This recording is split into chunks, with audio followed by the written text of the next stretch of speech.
Hello everyone, welcome back. So this is going to build on this idea of layered trees. We did some projects in the past experimenting in this sketchbook. This is a like a wood pulp sketchbook, so I'm purposely using this as an example because you can see that the paper is not really absorbent. So when you switch to the tutorials that I do in the private classes, I always use 100% cotton. But I realize that many of you will be experimenting on a cheaper paper. So I thought I would get this one out and we would see how it evolves on this paper, because I think it's important to try things on different papers for you. This is using the September Serenade watercolor kit from the September, what's actually the fall seasonal watercolor subscription. So I kind of have that entire palette right here, and the fall set had a lot of really great colors that were so nice for this season and worked really well together, and that was painted with that as well. So let's move this over. I'm just gonna I have my sketchbook tilted. I'm gonna pull the long Princeton round in size 12 because this is a really good all-around brush. I like the tip of it.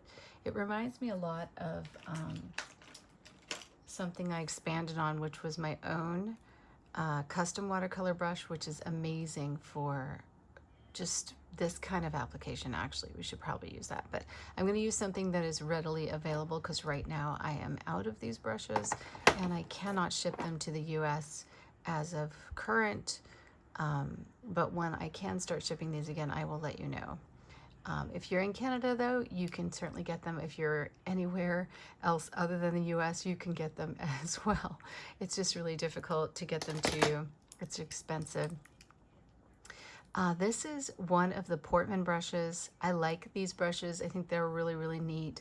They often go on sale, and if you'd like a link for it, I can give you an Amazon link for that. And then this also is a brush I highly recommend. I love the snap of it. Both are synthetic. They kind of are like sable. They've got that kind of feel to them, and they last forever. They're just really great all-around brushes. So first we're gonna just do a couple of areas here where we're building. So I'm gonna wet my brush and I'm gonna start building up with the lights first from the set. So we're going to use the yellow first, and this is from the September Serenade kit, which I just want to show you the cover for the September Serenade so you get an idea of what the colors can do. And these are the colors in the set. So there's a golden pine yellow, which is a really nice warm yellow, a warm primrose, which is like that really beautiful golden edged pink. There's a fresh grass, which is wonderful because you can mix it with these to get different color tones on it. And then there's a birch black, which is also amazing to kind of give you shades and shadows to any of the colors in the kit. So we're just gonna take yellow right out of the palette and just start mixing it in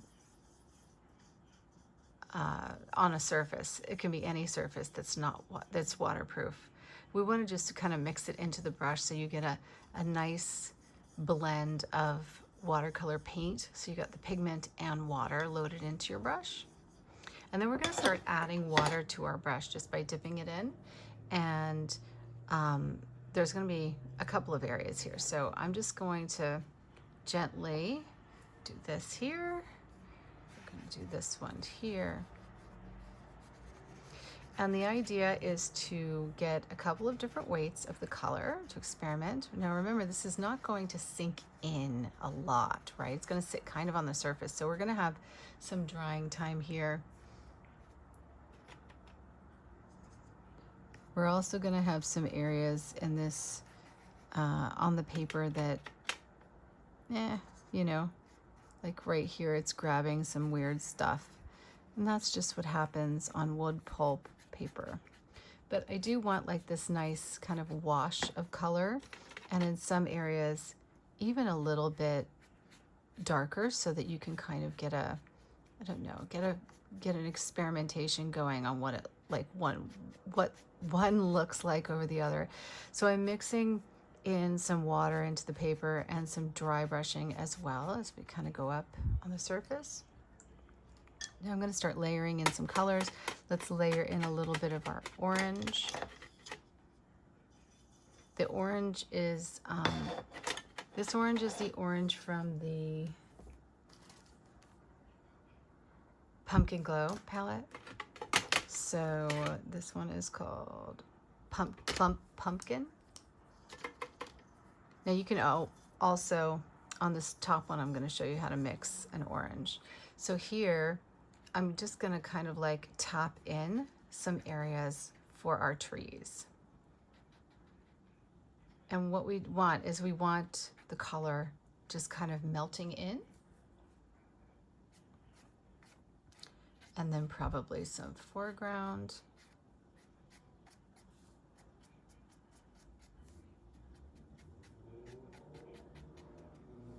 Okay, so on the top one, we're going to mix a little bit of the primrose in with the yellow, and we're going to get a nice little orangey, pretty orange tone. Again, let's just kind of create some color on the bottom. So very, very light at this point. You can see some of it's pooling. We're going to work with that actually, because since it is pooling, because it's wood pulp paper, you can kind of, I have my sketchbook tilted down a little bit, and that is going to just kind of allow me to let it accumulate at the bottom of where the water is drying against the paper. So that is kind of like a happy accident, right? So we're going to take advantage of it and add some color in so that it does settle, because that will be where the bottom of our trees just naturally happened. Now, if you have something like that happen, great. Or you can create that to happen just by, you know, like going through and adding some water to one edge, a little area, right, that's dry. So you can see how this is dry over here. And so I'm just kind of like dabbling some watercolor paint into the space that's dry, as well as letting it evolve in the space that's wet. Grabbing a little bit of that pumpkin color. I'm just kind of evolving the lower portion of my trees. And as the color dries, I get like different effects.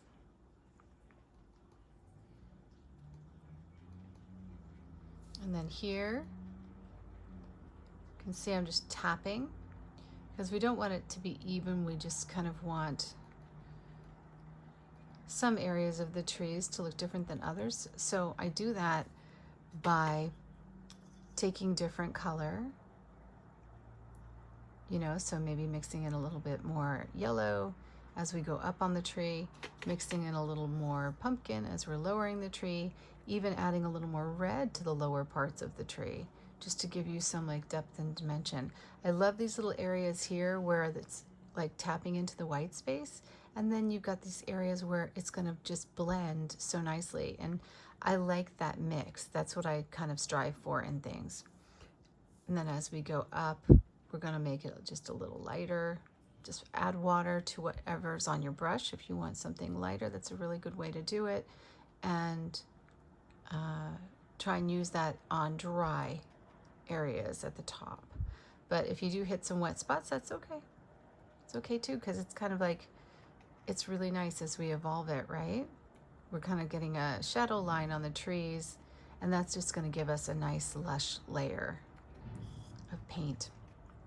This area is really saturated right now, so the most I can do is just kind of like add direct pigment paint into there and let it disperse a little bit. But we don't want to do too much of it, because if we do a lot of that, it's going to change the look, and it's eventually going to soup together, and we don't want that either. We don't want like a blobby mess. If you have too much paint on your brush, just take a towel and start, you know, dabbing it out, or put it in your palette and just kind of like mix it around. It will help dry your brush a little bit more.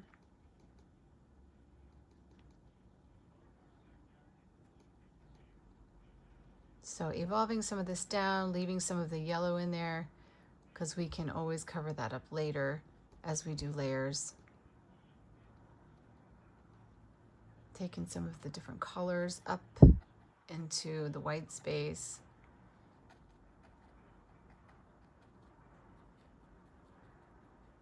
Now I also don't want to go too dark in areas like here, because otherwise we have to go way, way up here. So be like, just kind of proceed with caution. You don't want any harsh edges. You don't want too much of a soupy mix, because it'll just be a big blob that just keeps getting bigger and bigger. We want some of these edges here coming out into the dry areas. And I'm just tapping the edge of this brush. Using what's left on the brush is a really great way to get the lights, because the lighter shades will be like just, you know, the remnants that's on the brush. So you kind of like move around and do it. This is actually way more work for an experimentation than you really need to do. This just is a really great way to show you how to layer. Now you can imagine what this is going to look like on a beautiful piece of paper, you know? So I'm taking the direct primrose now. I wet my brush, and I'm just going to kind of splash it randomly in some areas. And let's go down here and do that here too. I love some of these little dry brush areas. I think they are amazing. So I'm doing the lower tree line with the darker. This is going to be a brighter version. This is going to be a little darker version. We're going to take some of our green here.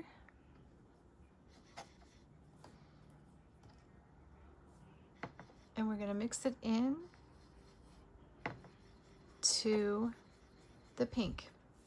And that's going to give us a little bit deeper tone for the bottom of the tree line. Pretty cool.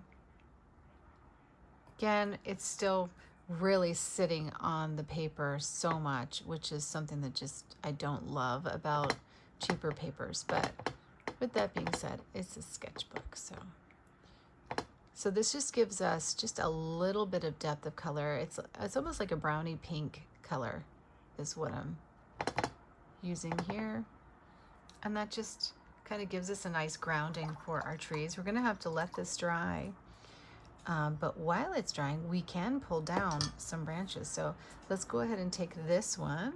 This is the thin Portman brush. I just put some water into the brush, and I'm just going to like pull down some of these spaces. So these areas here where I have the trees, this is wet right here. So we're just going to kind of pull this down a little bit.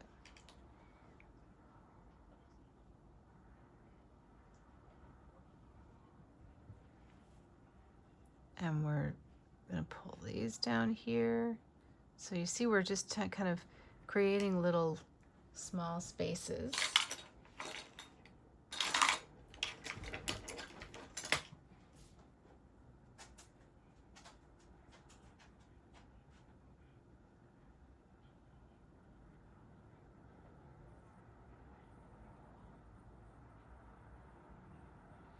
So it's almost like I'm making little sticky, like stick-like marks, like little chicken scratches in different ways, like little V's, like up, just to bring some of these trees down.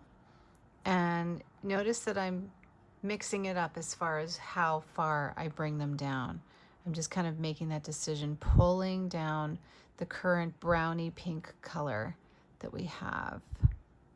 And then some of the trees are going to come down further than others. And that's going to give us that impression of trees in the background as well. So just what I do is I just kind of like see what's there, right? This is a great way to help it dry too. Is whatever's there, I just pull it down because we can always add more later. And that just kind of, and then I just do some cross back and forth. And that gives us just a little interesting texture.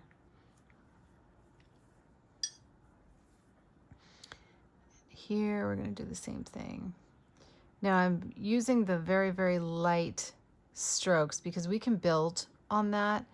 And I feel like having some of the lightness in there and then picking out a few darks is really going to be the most effective for this. Because we do want that depth, and in order to get the depth, you kind of have to have the lights and the darks.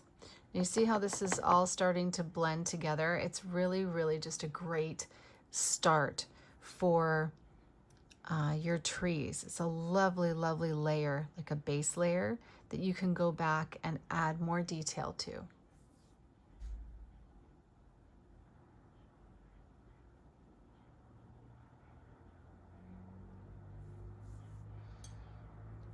Okay, so that's the start. We have to wait for this completely dry. That's the lesson for today, is to start creating those base layers. Of course, as the layers dry, you can add to them, but remember, until they're fully dry, they're just going to combine together, just like this. So it is just a base layer, but it's a great way to show trees in the background and the distance if you're doing mountainous kind of looks for fall, or any color palette. This is a wonderful way to start developing your landscapes. I hope this was really helpful to you. I will do more layers on this as we move along in future videos. And ultimately, if you do want to take my private lessons, I have private lessons from start to finish on YouTube. Also classes available through jacquelinejax.com online. And you have forever access once you access them, which is really cool. And then I have a monthly group as well. So if you want to join our Facebook group or the YouTube group, that is paid by the month. And then you have access to all the archives and tutorials as well as questions from me. Have a great one, you guys, and I will see you again soon. Bye.